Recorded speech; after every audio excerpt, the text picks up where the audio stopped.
안녕하세요, 여러분. 마케팅적으로도 성공하면서 환경적으로도 의미가 있는 그런 비즈니스 한 사례가 어떤 게 있을까 이야기하다가 이제 파타고니아 사례를 다뤘었는데요. 이거 외에도 이제 많은 분들이 더 좋은 사례들을 좀 제안해 주셔서 그 사례들에 대해서 좀 같이 간단하게 살펴보려고 합니다. 첫 번째로는 일단 프라이탁이 있습니다. 프라이탁. 프라이탁 여러분이 많이 아시는 브랜드일 텐데요. 크게 첫 번째로 프라이탁의 역사, 두 번째로 프라이탁이 어떻게 성공할 수 있었는지, 그리고 프라이탁의 대표적인 환경 활동, 그리고 환경적 영향에 대해서 좀 이야기하고, 마지막으로 프라이탁의 환경적 한계에 대해서 또 이야기를 해볼게요. 프라이탁은 여러분이 한 번쯤은 보셨을 브랜드인데요. 어떻게 시작됐을까요? 1993년 스위스에 의해서 스위스에서 시작된 브랜드이고요. 프라이탁은 독일어, 스위스에서도 독일어를 쓰죠. 금요일이라는 뜻입니다. 1993년에 프라이탁 형제에 의해서 설립이 됐습니다. 마커스 프라이탁 그리고 다니엘 프라이탁. 어떻게 해서 설립이 됐을까요?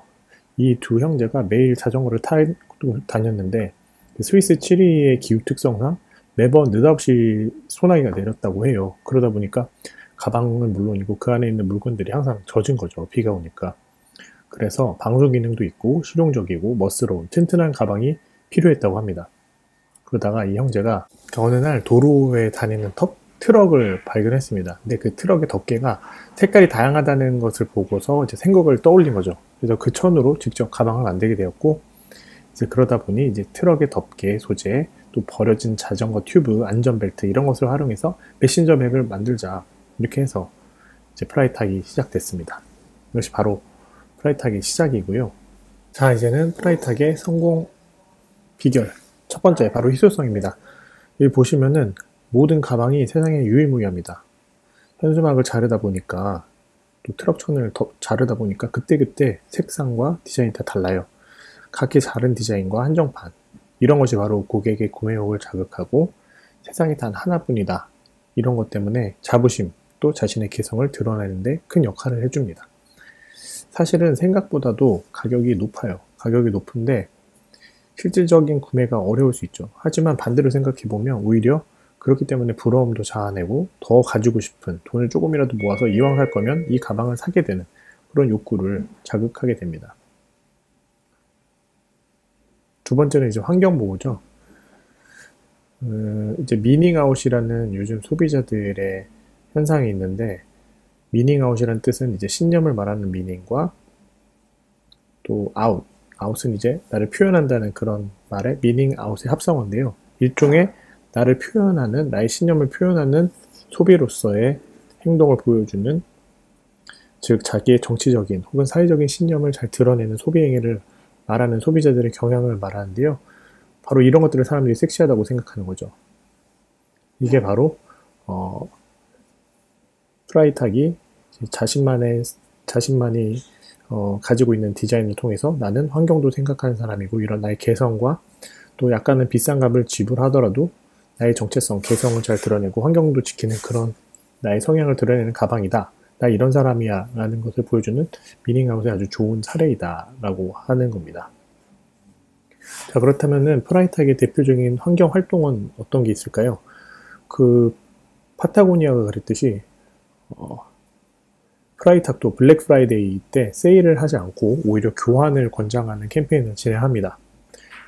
유통업계에서는 최대 규모 세일이잖아요, 블랙 프라이데이가. 근데 이때 무분별한 소비를, 즉 자기가 필요하지도 않는데 막 가방을 엄청 산다는 것을 반대하는 거죠. 보통 브랜드 같으면 이때 한탕 해먹을 텐데 파타고니아나 이 프라이탁 같은 경우는 우리 가방이 필요하지 않으면 사지 마라. 왜냐면 환경에 쓰레기만 만드니까. 이런 마인드, 이런 정신을 가지고 철학을 가지고 브랜드를 운영하는 겁니다. 그러다 보니 할인 행사에 동참을 하지 않고 오히려 교환을 권장하는 캠페인을 진행하게 됩니다. 그래서 바로 프라이탁의 독특한 그 가방 교환 서비스가 시작됩니다. 바로 스왑이라는 서비스인데요.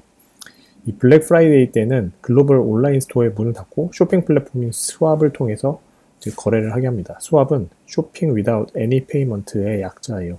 SWAP. 그래서 그 SWAP를 통해서 이제 고객들이 사실은 오래 사용하다 보면 질리고 다른 가방을 구매하게 되는데, 오히려 이 프라이탁을 사용하던 고객들이 서로 별도 비용 없이 자기 가방을 다른 사람의 가방으로 교환할 수 있는 중고 거래 온라인 플랫폼을 이제 한 겁니다. 이게 과연 성공적이었을까요? 성공적이었습니다. 런칭 이후에 4,500개가 넘는 가방이 업로드되고 1,000번이 넘는 거래가 성사되었다고 하는데, 이게 과거 통계니까 아마 지금은 더 많이 이루어졌을 것 같아요. 즉 다시 말해서, 만약 여러분이 프라이텍 가방을 가지고 있다면은 이 수압 쇼핑 플랫폼에 들어가 가지고 가방을 사는 게 아니라 내 가방하고 다른 사람이 올린 가방 사진을 보면서 서로 비교해서 우리 한번 바꿔 써볼래? 이렇게 하는 거죠. 아주 혁신적인 서비스로 생각하고요. 이렇게 환경을 중심으로 생각하다 보니까 이런 새로운 비즈니스 모델이 나왔다고도 볼 수 있어요. 근데 파타고니아의 예에서도 여러분이 보셨지만, 파타고니아도 어떻게 보면은 그 리페어 프로그램, 그러니까 우리 옷을 가지고 오면은 무료로 고쳐준다든지, 아니면은 소비자들이 서로 중고 의류를 교환하게 하는 그런 시장 마켓을 열었잖아요. 근데 그걸 통해서 어떻게 보면은 수선해서 팔리는 옷의 매출액이 상당 부분을 차지했거든요. 그렇듯이 프라이탁도 이렇게 많은 고객들이 프라이탁 고객 가방을 사실 계속 사는 게 아니라, 여러분이 생각해보면 프라이탁 가방 하나 있는데 또 사고 또 사고 그러진 않잖아요. 하지만은 내가 산 가방을 가지고 이 브랜드에 계속 들어와서 다른 사람 가방과 한번 바꿔서 써보고 이렇게 한다는 거는 사실 고객 충성도나 고객이 계속 이 브랜드에 관여하게 만드는데 아주 큰 효과를 내는 거죠. 이런 어떤 비즈니스적 효과들이 결국에는, 이런 혁신적인 비즈니스들은 진짜 환경을 생각하는 데서 나온다. 그런 이야기를 좀 하고 싶었습니다. 마지막으로 이제 한 개는, 프라이탁이 생산하는 방수포가 폐기되는 방수포가 아니라고 해요. 즉 다시 말하면 버려지는 방수포가 아니라 중고 시장에 나오는 방수포를 가지고서 이제 제품을 제작하게 됩니다. 여기 보시면 이런 것들이. 그러다 보니까 어떤 부분은 사실 버려지는 게 아니라 오히려 중고 방수포 시장을 활성화하고 막 이게 뭐 아직 다 버려질 정도가 되지도 않았는데 시장으로 나오게 해서 폐기를 유도하는 게 아닌가. 그래서 결국 환경적으로는 또 오염시키는 게 아닌가라는 그런 이야기도 있습니다. 이것도 한번 생각해 볼 만한 문제인 것 같고요. 프라이탁이 워낙 성공적이다 보니까 많은 브랜드들이 생겼습니다. 뭐 우리나라에도 그 레코드가 있고요. 스페인에는 누카, 뭐 이런 브랜드들이 있는데요. 어쨌든 이런 프라이탁은 이런 노력 외에도 또 공장도 재활용열로 운영하고, 또 빗물을 사용하고, 또 플래그십 스토어 같은 경우는 버려진 화물 컨테이너 박스 같은 거를 활용하고, 공장에서 나오는 에너지도 재활용하고, 뭐 이런 식으로 프라이탁은 자기만의 독특한 그런 재활용 그리고 환경 비즈니스를 운영하고 있어요. 여러분들이 이렇게 아주 재밌는 사례를 통해서 환경적으로도 성공하면서 마케팅적으로도 고객들에게 아주 뚜렷한 브랜드로, 멋진 브랜드로, 나를 미닝아웃 할 수 있는 브랜드로 성공할 수 있다는 사례를 좀 만나셨으면 좋겠습니다.